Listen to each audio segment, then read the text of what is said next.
Hi, my name's Emma, and let's talk spooky stuff.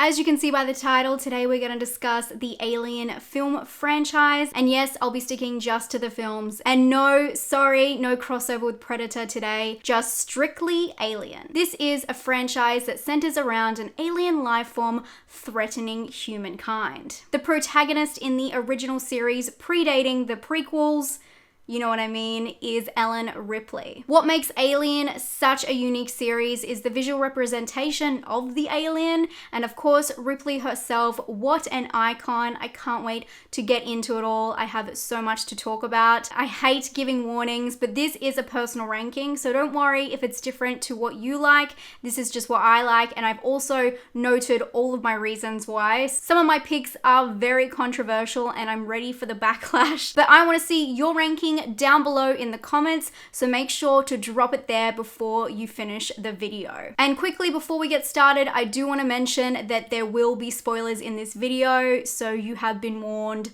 Spoiler alert. Now let's get to the good stuff. Believe it or not, the film Total Recall has a lot to do with the inception of the Alien franchise. Writers Ronald Shusett and Dan Obernon promised to help each other with projects that they were currently working on. One being Total Recall that Ronald brought to the table, and the other being a strange idea that Dan was working on. It was to be a monster film set in space. But it wasn't a smooth process, and it had many stops and starts. But as fate happened, it was actually finished with perfect timing, because Ridley Scott had just seen Star Wars, and now he was interested with the idea of science fiction and what could be done. Once he signed on to the project, next came the design, and H.R. Giger was the man for the job. Giger, who passed away in 2014, was a Swiss artist who was well known for his unique artwork of machinery and humans in cold biomechanical relationships. Dan had seen his work and was moved by its disturbing, uncanny nature.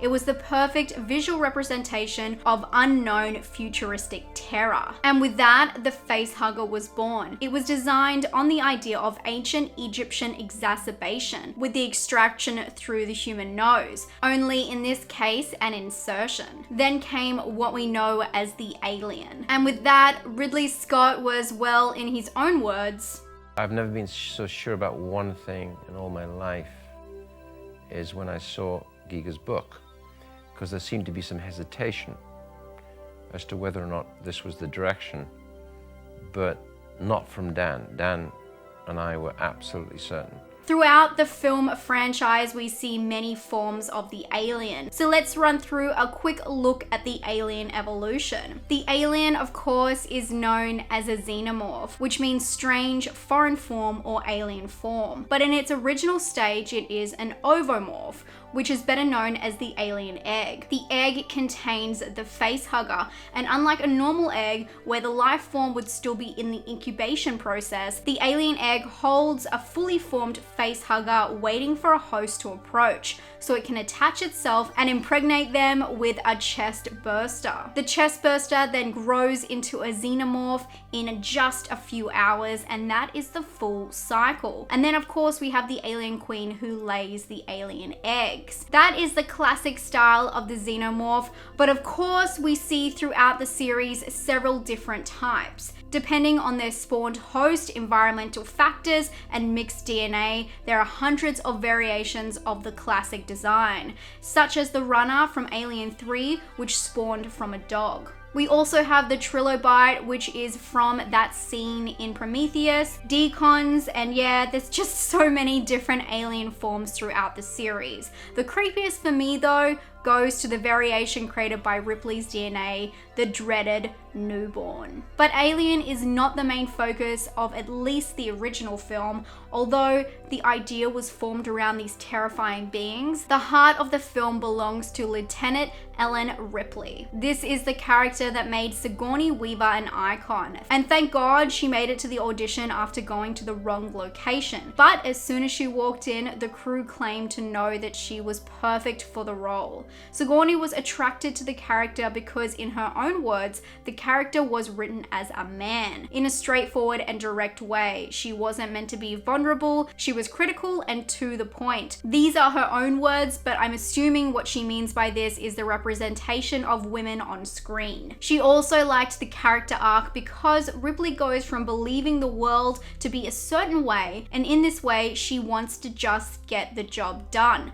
But she goes to having to rely on her own instincts alone and soon turns into a person who questions everything and everyone. And oh my god, the respect you have for this woman watching the original films. She has metaphorically been to hell and back. And Ripley does not mess around, she doesn't take shit, and above all, she keeps her cool. Her role was so important to provide a different side to women that we knew exist but rarely see on screen, especially in the 70s. And there's where we divide, because there's before the Nostromo and after the Nostromo. Or really before or after Ripley. What I'm talking about is, of course, the original versus the newer films. Many people find the charm of the original movie is the stirring quiet tension and unpredictable manner.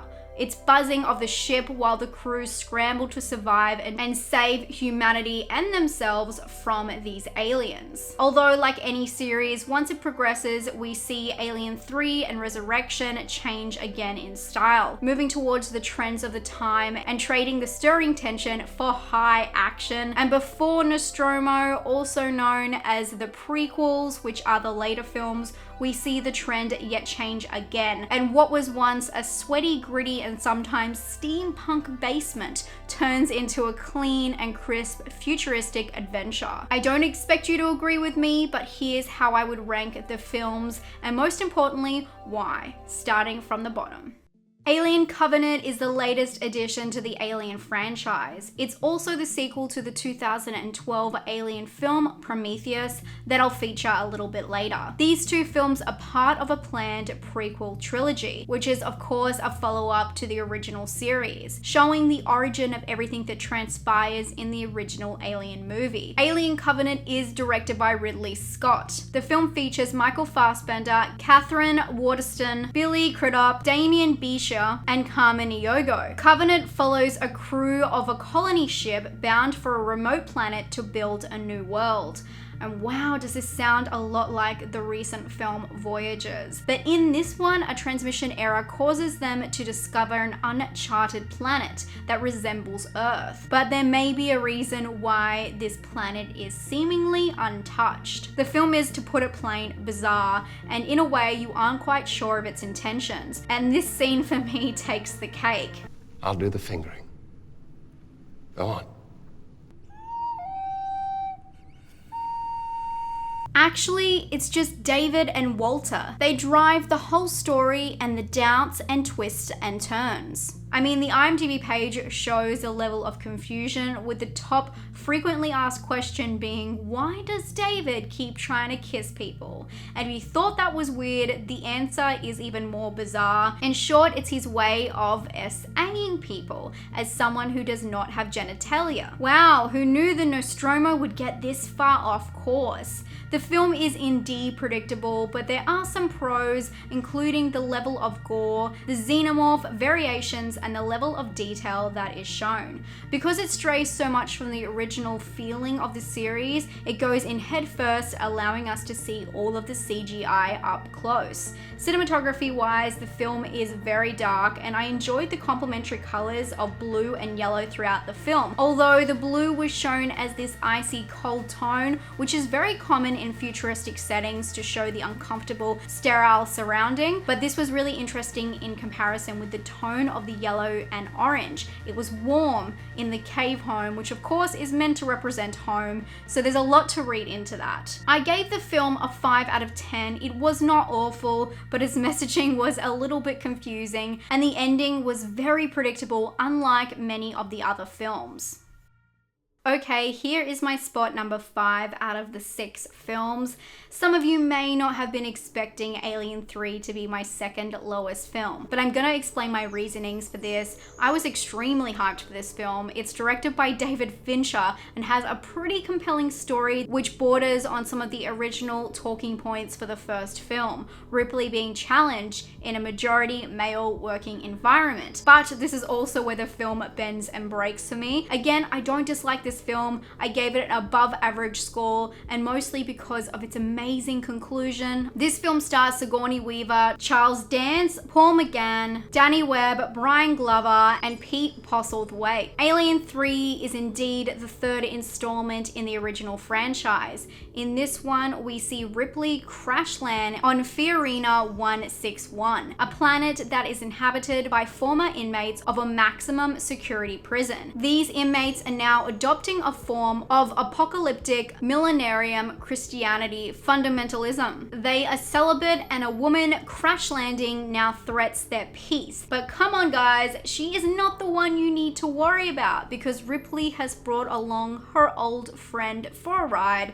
including the one growing inside of her. The film has some pretty iconic moments, including this famous shot which people mimic all the time, but it also pushes many boundaries. We see for the first time Ripley gets her needs met. Well, we don't see it, but it's inferred. And then of course there's one of the most disturbing moments in the whole franchise where everything takes a very dramatic turn with Essay. It really put me off this film, and I'll explain why in a little bit. The film also reveals Newt has died early on, and they show Newt's death face, and it's completely heartbreaking. But of course, spoiler, it does get worse, and at the very end of the film we watch in horror and admiration as Ripley sacrifices herself and her unborn baby alien to prevent the spread of the species. The scene is unbelievably emotional and cements her legacy as a badass. What I disliked about the film was the parallel of Ripley's crash landing on this planet being just as horrifying as the crew dealing with the alien itself. I understand this was intentional and we're meant to see a constant conflict of the sexes, but it's the arc that fails me. And this is from that horrendous scene that I talk about. Ripley is saved from the attack scene, but somehow this is meant to change the audience perspective on how she is treated by the crew, including the man who saves her. Thanks for doing the bare minimum and saving me, but also you only did it because you didn't care about me and you were just worried about people going against their religion and not being celibate. This not only makes me feel uncomfortable, but Ripley's whole character is based on her handling herself. Now she must be saved by the worst thing that can happen to anyone, including a woman, and this makes her the most vulnerable. It's such a weird break of her character. I do think that the film premises itself is interesting, but it is a little lackluster in the end. Apart from those standout shots or scenes, there's not a lot going on, and we're just kind of running through the motions in between. And in this film, I don't like anyone apart from Ripley. Cinematography wise, I'm more focused on the set design. This is really where we see that classic steampunk element take over. The prison isn't using any advanced technology, and it's got that futuristic steam-powered machinery feel. You gotta love how differently we saw the future only 30 years ago. I gave this one a 6 out of 10. Again, I don't dislike this film. I actually think it's really interesting, but not my favorite. And in the strangest plot twist since probably my last ranking, Alien Resurrection is in 4th place. Although this film is deeply flawed and very cheesy, it has some of the most horrific, haunting images in the franchise. Actually, its bizarre nature is maybe the reason it's able to create some of the most terrifying situations and imagery, because the film had nothing to lose, and for me, its chaos is a cheesy charm. Alien Resurrection, directed by Jean-Pierre Jeunet, had the unique challenge of bringing Ripley back from the dead. The film takes place 200 years after her death in Alien 3. To match its wacky content, it also had an assorted cast including Winona Ryder and Ron Perlman. The film features Sigourney Weaver as Ripley, but not as you know her. She returns as a human-alien hybrid clone. She was part of an experiment, one meant to extract the alien she killed at the end of the last film. But of course, when will humans learn? We can't contain the aliens. And as expected, they break free on the ship, and now they must work together with the survivors on board to kill the alien before they crash land on Earth. Yes, the action for this film is completely over the top, which is expected for a sci-fi action horror made in 1997. But surprisingly, this wasn't the original plot for the film. The movie was written first as a treatment with Newt from Aliens as the lead. She was going to return as the clone, but studios rejected the idea, knowing that if they were gonna bring anyone back, it should be Ripley, and at this stage, every Alien film in the franchise centered around Ripley, so without her, audiences might reject the film. So what did they do? They brought her back just to butcher her. Okay, that's harsh, but they did strip her of all the qualities we love about her. I mean, she went to the dark side. She was part alien. And they even put in this extremely erotic scene, which the studios wanted to cut, which is probably my best example of my take on this film. It was just so utterly ridiculous. At parts, it felt semi-Lynchian. I mean, if he was into action, especially this scene. The queen laid her eggs, but then she started to change. She added a second cycle cell.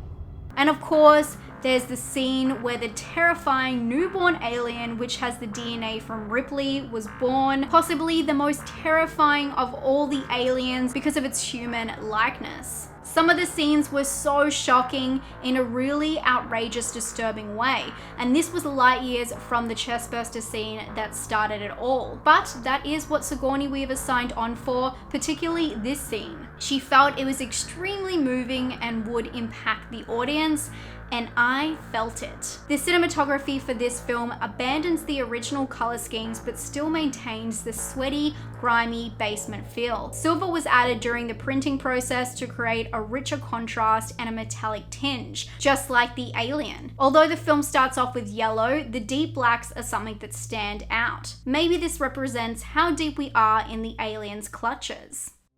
Prometheus, how did you get all the way up here? The thing about Prometheus is it's a messy film, but it's also complex, and it's definitely gonna sit in a different spot in everyone's ranking depending on their love or dislike of lore and deep themes and explanations. I do have a love and hate relationship with this movie. Every time I rewatch this film, I change my opinion, and I rewatched it a couple of times in the last week just to get a true grasp on it.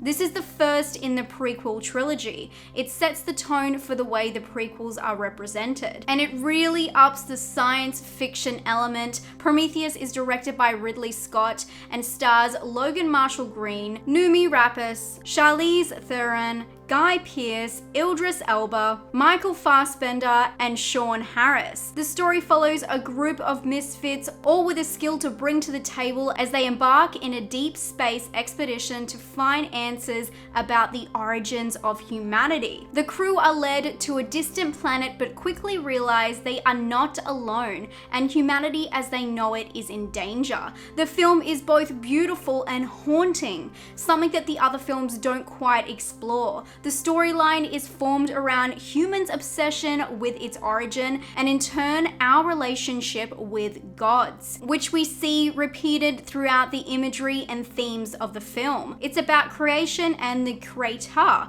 and how we interact or defy them, being that of ancient beings or humans creating AI. Prometheus is of course the name of the ship in the film, but it's also a nod to the underlying message of the movie. Prometheus is a name from Greek mythology. It's a giant titan born of the earth that has been credited with creating humans from clay, but then stole fire from the gods and gave it to the humans, a deed that he was later punished for, being a creator or an engineer, which is the word used in the film, and then defying gods. All of that sounds like a lot, right? And that's because it is. There are also so many characters and side plots and deep themes in this film. Sometimes it feels overwhelming, but that also seems to be intentional because it's all about being larger than life. This is a film with several layers, and you can unpeel one every watch. But it also feels really different to the other other films because Ridley Scott did not want to include the original xenomorph design, but a variation, which of course is the ancestor parent form, which mimics humans looking for their origins. Designer H.R. Giger returned to create the new variations of the alien. Unfortunately, this was the last Alien film he would work on because he passed away in 2014.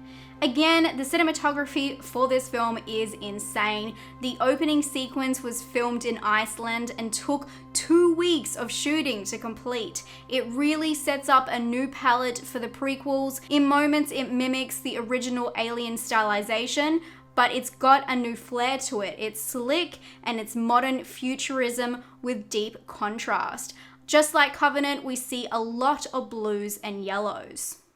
So I guess the question now, which is the big debate, is am I gonna go with Aliens or Alien for my second place?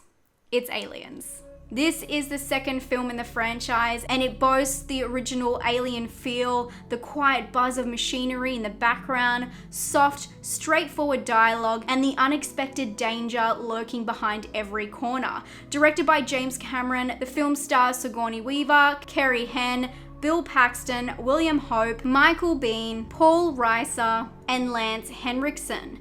Back to basics, the film follows the original storyline, picking up 57 years later where Ripley left off. She wakes up from a hypersleep and attempts to warn the higher-ups about the xenomorph and is ignored. But her fears are finally realized when she is called upon to search a deserted space colony, and her and the crew find a young girl alone as the sole survivor. And of course, they also find the aliens that have been stalking her. The film introduces Newt, and although this is the only film she is featured in, alive anyway, she became a cherished character in the franchise with the iconic image of Ripley holding onto her as a representation for this film. And there was actually more context to their relationship that was cut from the film. Originally, they filmed a scene where Burke tells Ripley the news about her character's daughter's death, which is meant to bring the bond full circle between Newt and herself. The scene was taken out of the original cut, but it can be seen now in the special edition of the film. Aliens was highly doubted as a follow-up to the successful Alien. Even the crew on the production were apprehensive of James Cameron and his work. As a result of him replacing Scott, there was a lot of animosity on the set. Even Sigourney Weaver was calling his bluff and increasing her pay for the film, which had the studios umming and ahhing about the costs. But everyone ate their words when the film proved to be one of the most successful sequels of all time, with an 8.3 on IMDb that's only 0.1 below the original film. People credit the film for cementing Ripley's badass character, showing how she consistently holds her own, but the film also had some tender moments and some great one-liners. Ripley, she doesn't have bad dreams because she's just a piece of plastic. It's more than what we could have hoped for as a sequel to the original film. Cinematography, I credit this film from moving away from the original idea of futurism to more kind of grit. Not yet steampunk basement, but it's on its way. The way the crew live in disarray is interpreted through this look. Interesting enough, we do have the cold blues, but we also have this weird stylized red scene, which I love. So here we are at number 1, and no surprises, Alien just can't be beat. It's where it all begins on Nostromo, directed by Ridley Scott and starring Sigourney Weaver, Tom Skerritt, John Hurt, Yaphet Kotto, Veronica Cartwright, and Harry Dean Stanton. Alien is about a ship en route back home that receives an unknown distress signal. According to protocol, the crew must investigate. The signal directs them to a distant moon where they discover what seems to be a hive and an unusual egg, and thus begins the cycle of destruction. Now they realize that the distress signal was in fact a warning. The tension in this film is extraordinary. The film plays with the hums of machinery, and the monotone conversations are sliced by the interruption of fear, much like the famous chestburster scene which caught the cast off guard. They only knew something would come through Kane's shirt, but they were unaware of the level of explosion with the blood splatter, which was a shock, and the shrieks were real, and it's something that equally affected the audience. Just like Texas Chainsaw Chainsaw Massacre, people equated what they saw from just this scene to mean that Alien was a bloody, gory film. Ridley comments on this fact in an interview. I think a lot of people have seen the film feel that they seem to have seen a lot of the elements that you just mentioned, but in fact there aren't. I mean, there is only one scene in there that contains any blood whatsoever. It's true. He believed that less was more, and the film used its ominous, quiet tone to catch the audience off guard, making it a deep contrast between the quiet parts of the film and the dramatic scenes. He claims that the film doesn't let the audience off the hook much, and this is credited towards the sound holding a lot of tension. Alien set up the character arc that Sigourney Weaver signed on for. She begins as a determined worker bee, but soon she must use her own instincts to survive. Her character became an icon not only as the final girl or woman, but it showed strength and perseverance as a survivor of the horror sci-fi franchise. Something interesting about this film is that people believe that the film is less about the well-crafted tension and story of strength and more about, well, there are some wild theories. A lot of people actually believe that the film has a lot of sexual undertones, and it's not what you think. It's about the way that the face huggers attach themselves, calling on fears of the lack of consent. If you're picking up what I'm putting down, the lack of consent in men. The theories are interesting, but I don't really agree with them. And then there's also the theory that the film is a remake of Terror from Beyond Space, or Planet of the Vampires. There's a use of varied techniques throughout this film, from practical effects to found footage. Because of the varied technical props throughout the film, the cinematographer found it really hard to deal with the lighting. The LED monitors mixed with the fluorescent lights messed with the shots and the color temperature of the film. It was all over the place, and this was an enormous technical challenge for him in the film. In the final product, we see a dark film with what appears to be minimal lighting. Lighting you would find on a work site, and this of course works really well with the stirring mood, but they overcame hurdles to produce it. Alien as a franchise takes the audience on a terrifying and unbelievable journey with some of the greatest icons and villains ever created. Its imagery is unique, yet it's still moved with the stylization of each time period. It's a franchise that I believe will always be reproduced and reinvented because the future is boundless. And of course, in space, no one can hear you scream. Thank you so much for watching. If you did enjoy this video, please give it a thumbs up, and of course leave your ranking down below. If you do want to subscribe, I would love to have you here. I do 2 videos every single week talking about horror movies, talking about thrillers, discussing, reviewing, and giving you a lot of recommendations. Stay safe and stay spooky, friends. Bye.